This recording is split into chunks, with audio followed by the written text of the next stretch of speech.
Autism நோயால பாதிக்கப்பட்ட மாற்றுத்திறனாளி சிறுவனுக்கு கேபிஒய் பாலா செய்த உதவியை பாராட்ட வார்த்தை இல்லாம தவிக்கிறாங்க ரசிகர்கள். கஷ்டப்படுறவங்களை தேடி போய் உதவி செய்யற கேபிஒய் பாலா அது குறித்த வீடியோவை தன்னுடைய இன்ஸ்டா பக்கத்துல ஷேர் பண்றத வழக்கமாக வச்சிருக்கிறாரு.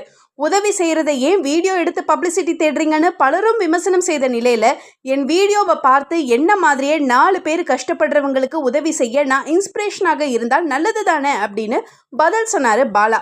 இந்த நிலையில லேட்டஸ்டா அவர் போட்டிருக்கிற வீடியோவில் மதி இறுக்கம் அப்படின்ற ஆட்டிசம் நோயால பாதிக்கப்பட்ட சிறுவனை அவங்க குடும்பத்தார் கட்டி போட்டு வச்சிருந்தாங்க. அதோட கடந்த 6 வருஷமாக இந்த சிறுவனை பார்த்துக்க ரொம்ப கஷ்டப்படுறோன்னு புலம்பின பெண்மணிக்கு கை செலவுக்கு பணம் கொடுத்த பாலா அந்த சிறுவனை இனிமே கஷ்டப்பட்டு தூக்கிக்கிட்டு போக வேண்டாம், இந்த வீல் சேரை வச்சுக்கோங்கன்னு சொன்னதோட சிறுவனுக்காக டயப்பர்களையும் ரொம்ப கேரிங்கா வாங்கி கொடுத்தது பலரையும் இம்ப்ரெஸ் பண்ணியிருக்கு. அரிய மரபணு நோயால் பாதிக்கப்பட்ட குழந்தைகளை காப்பாற்ற தேவையான ஊசிக்கு கோடிக்கணக்கில் பணம் தேவைப்படுது.